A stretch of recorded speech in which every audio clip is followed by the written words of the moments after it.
Alrighty guys, welcome back to the channel everybody, and welcome back to yet another episode on our 2023 Gymkhana Grid GR Corolla build. In this video, it's all about driveline components. We're going to be replacing a few key parts that'll make our Gymkhana style driving way easier, so I'm super excited. So stay tuned and let's get right into the video. If you saw the last video when we pulled the engine on the GR Corolla, we did that so that we could send the head off to get rebuilt because the stock valve springs in the stock head are absolutely garbage. We could only get about 300 horsepower to the wheels out of them. So we pulled the engine, we pulled the head off, and we sent it off to a machine shop so that the head could get rebuilt with the whole shebang. If you haven't watched the video, please go down below, click the link, hit the video, watch it. You'll learn a lot. But because the head is gone and the motor's not in the car, we cannot drive the GR Corolla, which means we have a little bit of downtime. We probably have about a week until we get the head back. So we thought we'd kind of tie up some loose ends, fix a couple drivetrain parts that we were having issues with drifting and doing the kind of Gymkhana Grid style driving that we're trying to do with this car. And with that comes new limited slip differentials. As you can see, we have two of them. We have a small one and a big one. The big one is actually for the front differential and the rear one is for the rear differential. So to start it off, Dave, have you ever installed an LSD before? Yes, on the Civic, but it was a Torsen type, which uses a complicated series of gears that kind of mesh, works some voodoo magic in there somehow, and it makes both tires fire. That's all I know. These are both clutch style differentials, so we can actually adjust the lockup or the clamping force just by rearranging the clutch plates. We can choose between 67% lockup and 100% lockup. And I think we need to go 100 because we need those wheels spinning when you're throwing it sideways in the grid. One of the biggest problems you had right now with the car is the consistency of the lockup. Sometimes it'll lock and sometimes it won't, and hopefully this will resolve that. It'll be much more consistent and just lock when it needs to. Okay, so to start it off, we are going to be taking apart the front differential. As you can see, we have a number 4 Allen key. So you're going to pop off the couple Allen key bolts on this one. There's 4 of them. 1, 2, 3, 4. And then my handy dandy glove guy is going to take them off. What is cool about a lot of these parts is you actually kind of have a brochure in these manuals with part numbers and everything, so you can just call CUSCO and get complete kind of rebuild kits for these just in case you break something. Ta-da! The whole shebang right there, my guy. Clutch packs. So we're already stacked for 100% lock. Cool. Just gonna set these aside. Same with the other ones.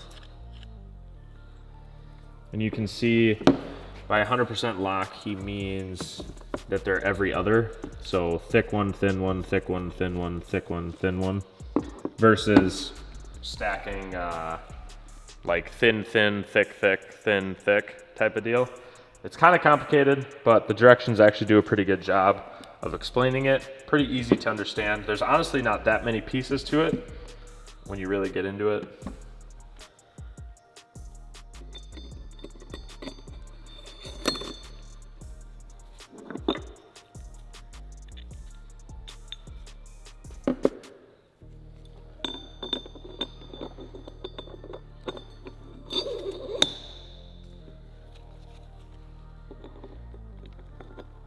We gotta line up these splines on all these clutch discs. It seems like if you needed to, you could shake it to get them lined up. There we go. Slides right in. Just like that.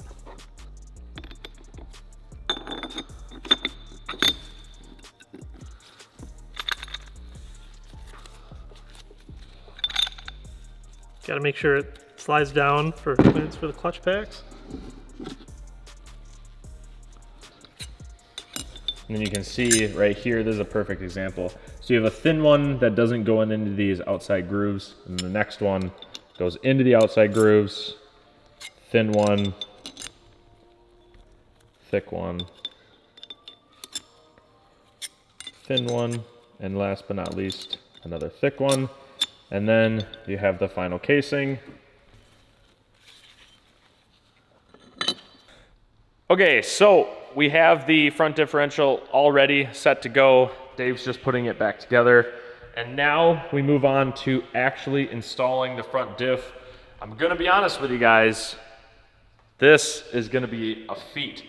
This transmission literally is the same size as the engine block, and I gotta believe that it's pretty hefty. So we are probably gonna have to hang the engine off at some point or somehow figure out a way to kind of help us kind of pick this up and wiggle it off. It's pretty much just gonna be similar to if you guys have ever taken off or separated an engine from a valve housing before. You got a bunch of bolts wrapping all the way around, and then they wrap all the way around the bottom as well. One thing we are gonna have to do is remove the transfer case as well. It is pretty interesting. Yesterday we pulled out the axles. So this is the driver's side axle, the one that goes on this side. And then this is actually the passenger side axle. You can see it has this super long shaft. That super long shaft actually slides in over here and goes all the way through to, I assume, the differential. That big one that Dave's working on right there is gonna sit right inside of here. We're gonna unmate the bell housing from the engine block, and then we are gonna go from there and try and figure out how to replace this front diff. Something that we've never done before, but doesn't hurt to learn a new trick, right?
So we ran into a little bit of a roadblock with pulling the transfer case off of the actual kind of gearbox part. We think that behind this plug right here is the last piece that we need to be able to pull it apart, because there's a lot going on in there. I know you guys can't really see it, but we think that behind here there might be a clip that is pulling, or that is holding this entire thing on, and we don't have the socket for this. Is actually like a 27mm hex key or Allen key, and we don't have it, so we had to order it. It'll be here in a couple days. So we are running into a roadblock with this one, but we can move on to doing the back differential. And with this, what we're gonna have to do is pull off the axle nuts, because we're probably gonna have to remove the axles. We're gonna have to pull off the exhaust, and then we're gonna have to pull off, there's a diff mount right up there, that bolt you guys can see there. You also have a diff mount up there, right there. That gives you a good look at it. Pretty simple process. Probably the hardest part is just removing the rear axles. I'm gonna set you guys up, and we are gonna get this rear diff pulled so we can get her going.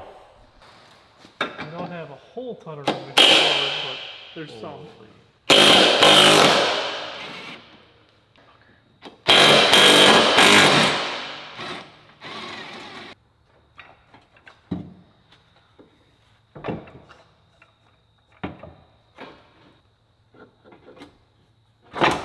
All right.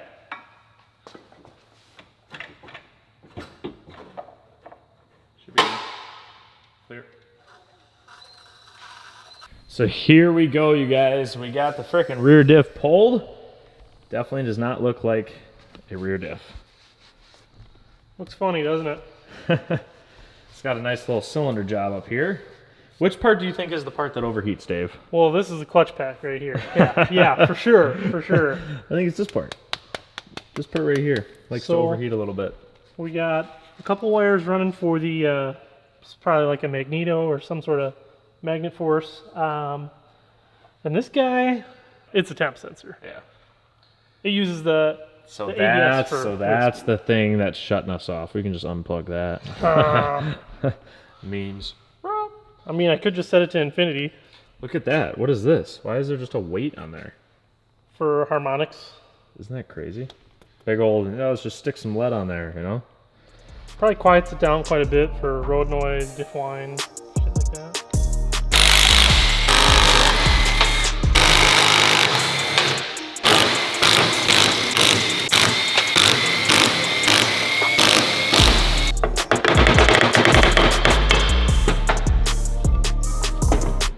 Woo-hoo-hoo! Look at it. We got a spicy boy over here. So if you guys see, the old one has the ring gear and the bearings on it. We have to transfer both of those onto the new one. It's actually sitting like this. So the ring gear will slide up from the bottom. That's what all these holes are for. We can see like the assortment of different gears inside there if you look real close. So this is a Torsen style limited slip. Right in there. So there's a bunch of gears turning in there. Garbage, much better. Garbage, much better. Garbage, much better. Come on in here, fellers. It's the next day, and we officially have found a fix to our biggest problem. We could not get this gear casing separated from the transfer case because of this big ass freaking plug deal. And what we found is this is actually a 27 millimeter hex key. The 27 millimeter hex socket. It's like an Allen key head type of thing. 27 millimeter. We could not find one anywhere. One of my neighbors actually, shout out Tom, he had a bolt because he does heavy equipment mechanic work. And so he has big hardware and stuff laying around. So I went over to his shop, looked through his bolt bin, found this job, and then Dave this morning took a nut and welded it to the bolt. And then what we did was just take this 29 mil socket, which kind of fit over it, with the extra weld metal. It snugged it up good enough to where it worked. The snap ring holds the bearing to the case, and the bearing itself is either pressed on or there's a nut that holds it to the shaft. The shaft isn't coming up with the case. So what we gotta do is kind of MacGyver this in here to get that off. Then we're gonna try to separate it. Oh look, it worked. That's it. Oh.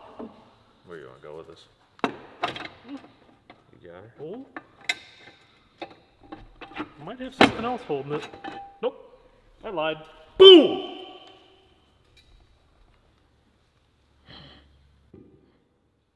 Look at this. So this is the gear set.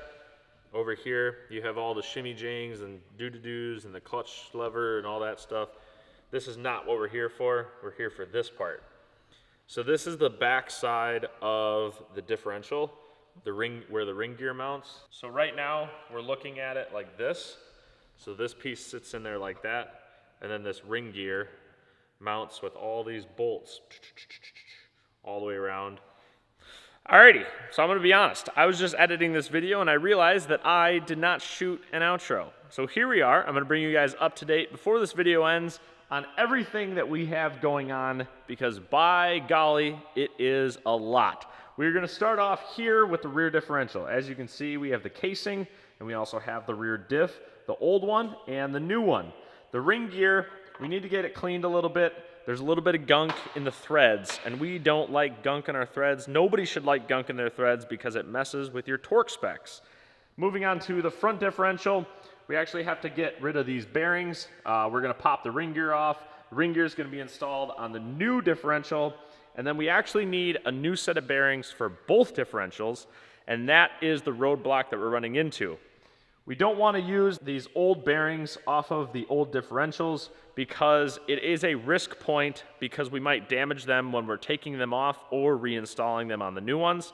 And so better off just buying a completely new set so that we don't run the risk of having to do all this work over again just because we cheaped out on a $50 or $60 bearing. No matter what, our goal is to have all this stuff back together by the end of the week. And actually, if you guys are watching this on Friday, when it comes out, I am actually on my way to Cylinder Head Express to pick up the cylinder head from last week's video with the new springs and the new valves so that we can finally start putting the motor back together. As you can see here, we have a brand new clutch from ATS that's going to be installed on the car. We also have a little Easter egg from next week's video. So if you guys are not subscribed, please go down below, hit the subscribe button, follow along in the journey of building the ultimate Gymkhana grid GR Corolla. If you guys like this video, please leave a like down below. It really helps us out. And if you guys have any questions on the differentials, on the engine, or anything about the Corolla in general, leave them down below. We love hearing from you guys. And with that, this video is over. We will see you guys in the next video. Peace.